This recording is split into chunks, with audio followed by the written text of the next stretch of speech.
Today on the podcast, we are up to part 3 out of 4 in our story about the making of Fantasmic. In previous episodes, we've looked at early influences such as the Dixieland at Disneyland show or the River Haunt. We've also explored some of the structural and political dynamics that existed at WDI and Disneyland at the time that often placed Imagineering above other divisions related to the resort such as entertainment or operations. Lastly, we took a look at a separate nighttime show that was then being developed for the Florida Resort, a musical production based on Noah's Ark to be overseen by Andrew Lloyd Webber. Today, we'll look at the actual making of the show in California and also touch down on some of the political and cultural issues that were moving through Southern California in 1991 and 1992. Issues that ultimately will affect the opening of this production, but we won't get deeply into how all of that works until our episode next week. So, if you're all set to jump into our next chapter, I am too. We'll begin by looking at how the music was created for the show, a show that in 1991 was still called Imagination and not yet Fantasmic. So, if you're ready, here we go.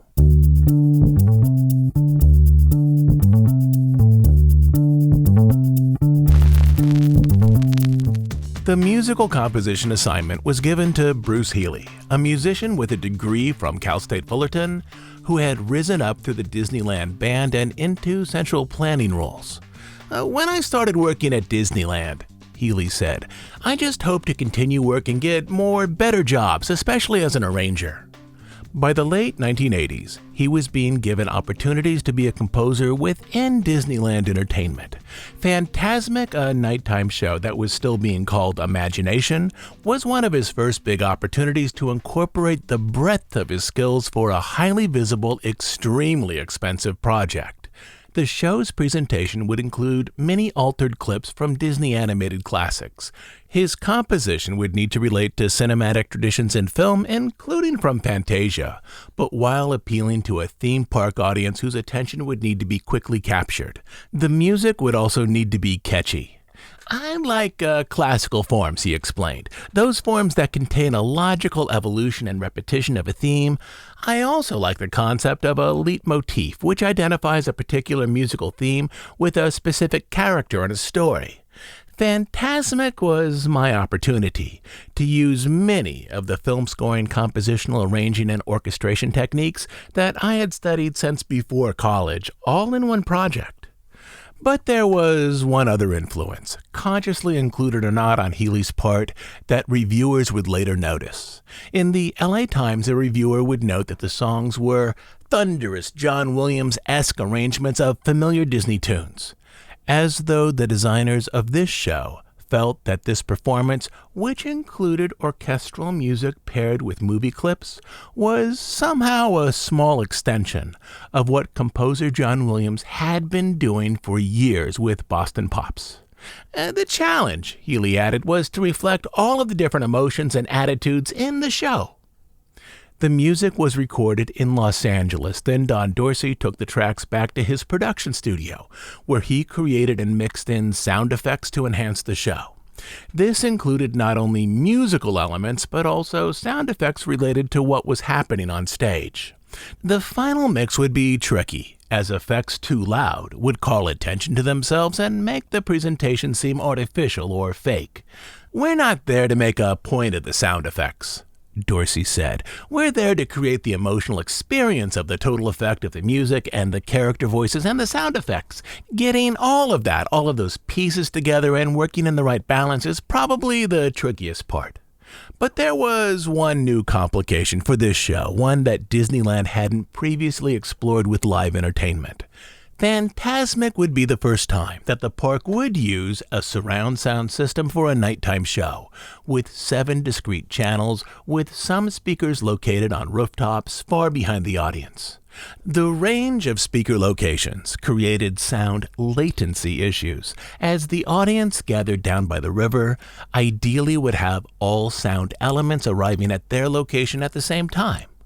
Over physical distances, Dorsey explained. There are issues to consider like timing, because there's a natural delay over physical distance in air of sound coming from a speaker.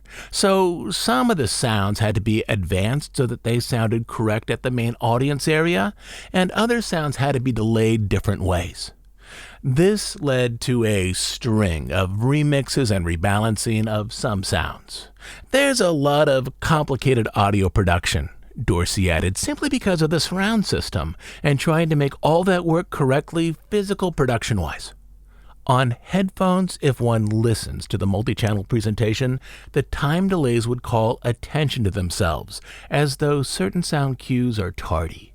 But if mixed perfectly for a specific location, all of the sound beats from nearby and faraway speakers would arrive in the audience viewing area at the same time.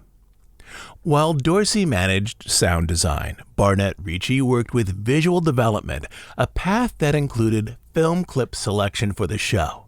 Each animated feature or cartoon needed to be screened either on film or on video so that the team could review their options.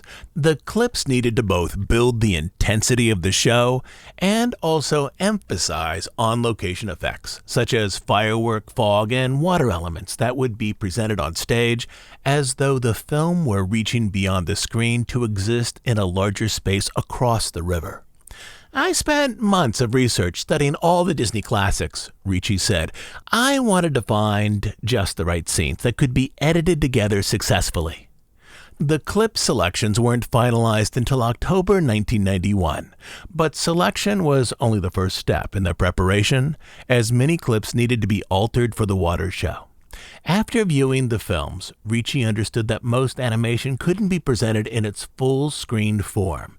Many clips would need to be reworked. In some cases, backgrounds were removed or replaced so that the image allowed viewers to focus on the characters without the visual distraction of other objects or background elements arranged into the fan-shaped water screens. For example, the sequence Ricci selected from Pinocchio, which presented an angry monster the whale pushing through the surf, was placed in the film as a daytime sequence. For Fantasmic, though, the team removed the sky with the gray clouds along with the seagulls, leaving only Monstro and the animated surf beneath him, which would blend well into the river. This transformed the section from a simple movie clip to elements from the clip that were repurposed for the nighttime show. We don't want people to feel like they're watching a movie, Ricci said. We want them to think these images are just coming up out of the water. In the case of Monstro, the team also changed the color of the whale, as his black and gray form might somewhat be lost against the nighttime sky. We purpled him up a bit, Ricci added. Beyond this, some early animation, such as the magic mirror from Snow White, needed to be paired with new dialogue to advance the show, as creating new animation was simply too expensive. This meant reworking the script until the language roughly matched the mouth movement in existing animation. It wasn't until January that Ricci was able to finalize a soundtrack that transformed classic animation with new lines. But animation wasn't the only visual element on which Ricci focused her time. The show would create multiple layers of images, rafts in the foreground, water screens and fountains in the near midground, island performers in the far midground, and fireworks in the background. All of these visual elements needed to congeal to create cohesive, moving tableaus. By layering dancing water fountains, special light, lasers, pyrotechnics, and black light, along with live performers on watercraft, and this new way to project animation on water, Ricci said, I was convinced all of these elements combined would create a rather exciting show. The show at times wouldn't simply have a single stage, but a series of stages whose elements, when combined, needed to create an engaging and easy-to-read image. For example, in one sequence, the witch from Snow White, played by a performer on the island, would need to appear behind the image of the magic mirror projected onto a water screen, with the elements arranged so that for most of the audience, the witch would appear as though she too were part of the massive image of the talking mirror. Beyond the water screens, the show would incorporate a number of new visual elements. Some of these would be arranged as floats, such as the oversized figure of Tick-Tock, the croc from Peter Pan, which would follow the Columbia around the river as he looked for Captain Hook. Another would be a floating inflatable of Ursula from The Little Mermaid. The largest figure, however, would be a full-sized dragon. This was an element that was adapted from that earlier castle stage show, but for the evening spectacular, the team had moved on from using a massive inflatable for the dragon. This may have been done in part because Disneyland was often susceptible to evening winds, which would prove problematic for an extremely tall cold air inflatable, let alone one that was also coupled with a fire effect. The art director for the show was the recently hired Tom Butch, who oversaw development of show materials. Before coming to Disneyland, he designed for TV and live theater. Now he was working to incorporate the techniques and skills of live theater into Disneyland. One of the largest challenges was the dragon. "Oh, I don't know how many hundreds of different ways of doing dragons were considered," he said. "But it was plenty. The trick was to make it believable and scary and all of the things it needed to be." The entertainment designer who worked on the dragon, though, was Kevin Kidney. "I was a young theatrical designer beginning my 4th year in the Disneyland Entertainment Art Department," he said, "building scale models for full-size stage sets and parade floats. Among my particular specialties were miniatures and puppets, and prior to Fantasmic, I had designed 3-dimensional effects for several Disneyland projects, including the Party Gras Parade." Initially, the dragon was explored as a moving figure, slightly smaller than the one proposed for the castle, but still a massive figure, which, if built, would have been the largest figure in the park. The dragon, as we originally envisioned, had a fully fleshed out body, complete with arms, claws, and flapping wings, Kidney said. An articulated scale model was built by Vladimir Petrov with a jointed wooden armature covered in a flexible foam rubber skin to help us figure out the puppet's movement. I took the model home with me over a weekend and filmed a brief animated test on a folding table in the middle of my apartment. The film showed a dragon model from torso to horns arranged on a table. Using stop-motion animation, Kidney created a 2-minute proof-of-concept film that showed the figure's intended range of movement. Head, mouth, arms, body, and wings were all articulated for dramatic expression, with a forward thrust to deliver fire directed at the river. But a full-size figure proved impractical, particularly how a figure of this size might enter and then leave the show. As plans moved forward, the team explored other options for the dragon. The monster kept getting hacked away, Kidney said, until she was virtually a dragon's mechanical head on a boom lift with links of non-flammable fabric hanging down to imply body mass, concealed in thick fog to encourage the viewer's own imagination to fill in the details. Getting a bulky dragon to quickly exit the stage at the end of her big death scene was the greatest challenge for everyone. A full-size head for the dragon would be created in multiple pieces, with an articulated jaw that could be opened and closed and eyes that would glow ominously with jaundiced light.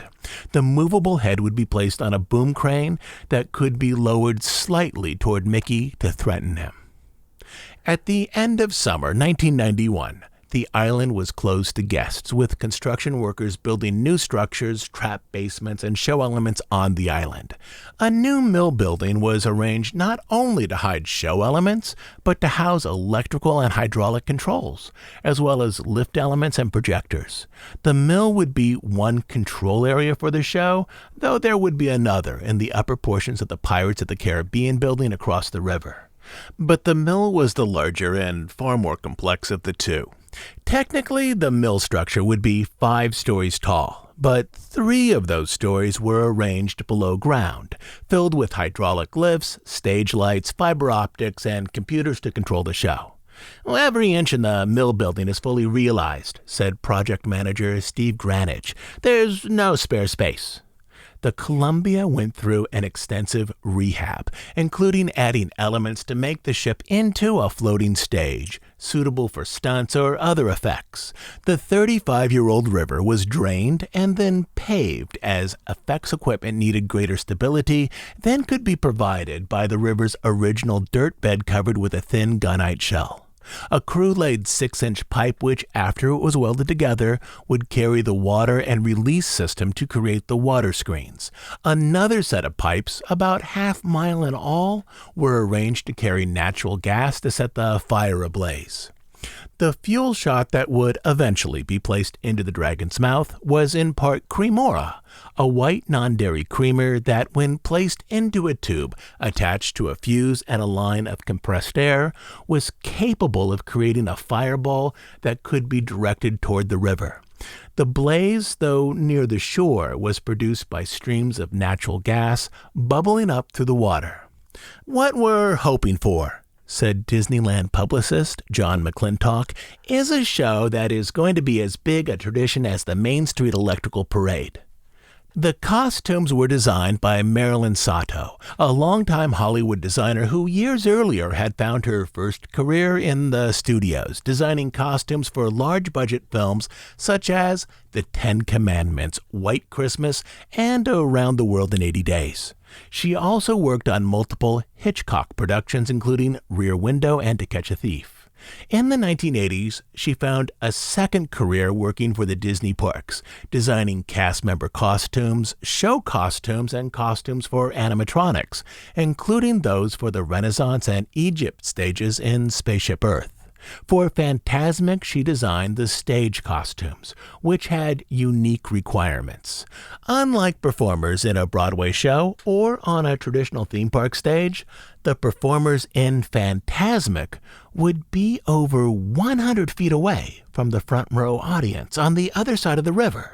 Because of this, the costumes required unique illumination so they could be easily spotted and followed by a distant audience, especially Mickey, who at times would be dressed in a black tuxedo jacket while standing against a black sky. The solution here was to incorporate fiber optics into some costumes, while in others, Sato added material that would sparkle when the spotlights hit them. Other costumes were arranged for exaggerated movement. The costume for the witch, for example, was arranged with oversized eyes and mouth, easily spotted at a distance. Viewers with average eyesight would barely be able to tell when performers out on the island opened or closed their mouths. The mask for the witch, however, was fitted with a mouth opening that extended from one ear to the other, allowing the entire lower portion of the mask to open like an extended jaw as she stirred her cauldron. This movement, though unrealistic if viewed up close, would appear natural and could be tracked by viewers across the water. It would seem as though the witch were actually talking. Another problem concerned water. Performers on the island were positioned just behind the water screens, which, if an evening breeze hit them just right, would send a continual spray of mist onto the performance areas. Because of this, costumes would need a waterproof lining, one effective enough to last for multiple shows each night, but also one thin enough so as not to inhibit each performer's choreographed movements. Initially, Disney believed that the show would premiere on April 2nd, 2 weeks before Easter, also before the busy spring break schedule in California. But that winter proved unusually rainy, which slowed construction. Also, the technical team had trouble combining various systems, lasers, lights, fog, and water screens, into a continuous show with common cues.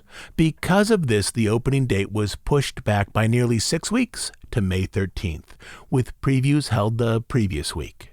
But with the extra time, most now felt that the show would be ready for its opening date. As design elements came together, executives and lawyers recognized that the attraction still had one serious flaw: its name. For a year, Kevin Kidney recalled, production went forward under the title Imagination until it was determined that the word could not be trademarked. The name Imagination was so tied to the show that its theme song was arranged not only around this theme, but around the word itself. A graphics team had created a logo and promotional art, all arranged around the word imagination. The show was originally called Imagination, Barnett Ricci explained, as the title song implies, but everyone felt it needed a stronger title. Publicist John McClintock pointed out that the name also was very close to the Epcot show Illuminations. No one wanted guests to make comparisons as the two shows were very different. For weeks, the marketing team worked on a new name, something that could be trademarked, but nothing stuck. The problem worked its way into 1992 when the marketing team needed a final name around which to arrange a revised advertising and promotional campaign. The problem became so serious that, according to Park President Jack Lindquist, he had multiple meetings with CEO Michael Eisner about it until one day they simply decided to find a new word. On a Friday afternoon, I was in Michael's office at the studio when he asked me where we stood on a name for the show. Lindquist said. I threw out some of the latest suggestions, but we both agreed nothing worked. Finally, we grabbed the dictionaries from his bookshelf and started going through them page by page. We sat on the floor in Michael's office for hours throwing out words. Finally, they came across the word phantasmagoria. Not only did the word have the right sound to it, it had the right definition. A series of apparitions that appear in a dream or a set of scary images arranged for a theater. They looked at each other satisfied that, though this wasn't the exact right word, it was a path toward it. We knew it needed work, Lindquist said, as well as an art treatment, but we also knew that somewhere within Phantasmagoria was the name we were searching for. Not everyone in entertainment immediately liked Phantasmagoria as the basis for the show's name, but the marketing team revised it until they eventually formed the word Fantasmic, which not only suggested the apparitions and dreams from Phantasmagoria, but also animated images from Fantasia. Eventually, most felt that this was the right name for the show. More importantly, Fantasmic wasn't an actual word, so it could be turned into a trademark. It was a made-up word Disney could own. With the name in place, various Disney teams could move forward with promotions. As the cost for Fantasmic was now up to $35 million, nearly half the cost of Splash Mountain, it needed to produce results. Management's realistic goals for the show was that it would be a promotional anchor for the 1992 summer season, bringing in at least enough additional guests during a recession to be a good investment. Beyond this, the entertainment team explained that they were told that the show was to have a 5-year lifespan, similar to a parade, but Lindquist said he was hoping for 7 years. Either of these length markers would indicate the show's success. To promote the new show and hopefully pull in a large crowd, the Disneyland entertainment team developed a 5-minute touring show. They also commissioned a 75-foot-tall cold air inflatable of Maleficent standing arms outstretched with her raven on her shoulder. The figure was built in San Diego by Bigger Than Life, an inflatables company. It was so large that it took the company, using multiple craftspeople, 2 months to stitch the pieces together. This short touring show, with its massive inflatable, would be an echo of the show that Randy Bright and Barnett Ricci once wanted to develop for the castle. In some locations, such as Justin Herman Plaza near the Ferry Building in San Francisco, the enormous Maleficent, with 10 tethers attaching her to the ground, was inflated next to a skyscraper where locals could see that the villain was roughly 8 stories tall.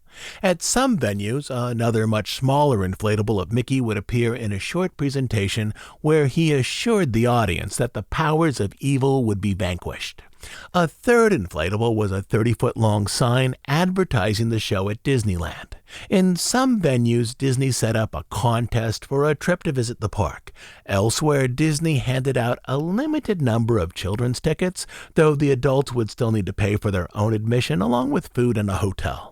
In most cities, particularly on the West Coast, the massive cartoon inflatable was a welcome diversion for families from current political and cultural issues, most of which then revolved around the highly publicized case of the Rodney King beatings that then dominated cable and network news.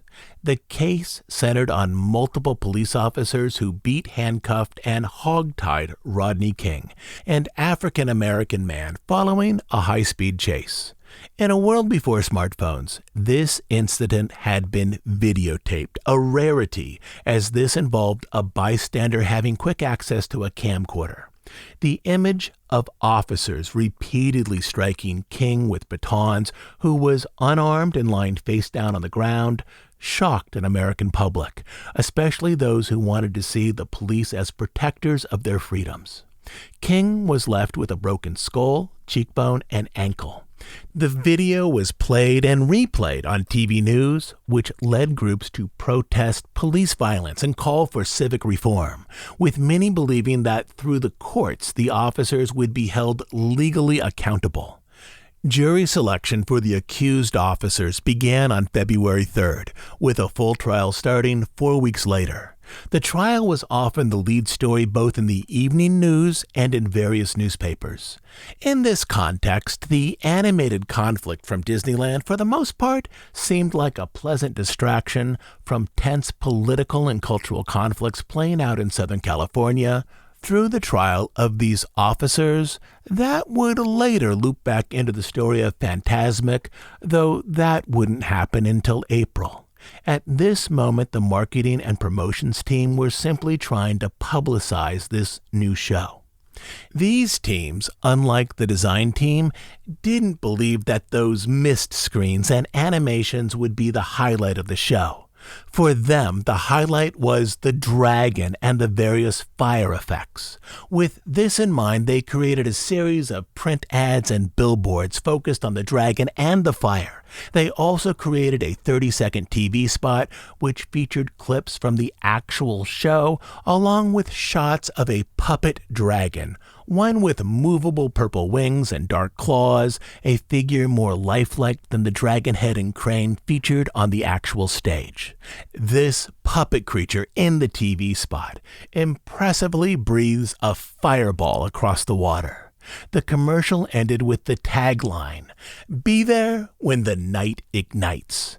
Various versions of this line, "When the night ignites," were used in print and billboard buys as they focused on the visual spectacle of the show. This is what people would come for, the marketing team believed, to see the river and island ripple with fire. But that line, "When the night ignites," would cause its own set of problems that would play out just as the show was set to premiere. That event, however, was still a few weeks away. I'll be back next week to finish off our story about the development of Fantasmic and also to discuss how this show changed the Disney parks. As you know, we're an ad-free, listener-supported podcast. We do just two things: deep dives on stories related to the history of the Disney studio and the parks, and news and analysis of current events as they relate to the Disney company. We are funded entirely by listener contributions, specifically by listeners who join us on Bandcamp as monthly supporters. On Bandcamp, you'll find well over 200 episodes not available on iTunes or anywhere else. But the best reason to join is to support the work we do here and to make sure that this podcast continues to exist. You can support us by becoming a monthly subscriber at dhipodcast.bandcamp.com. I'll leave a link down in the show notes. So, Until next week, this is Todd James Pierce.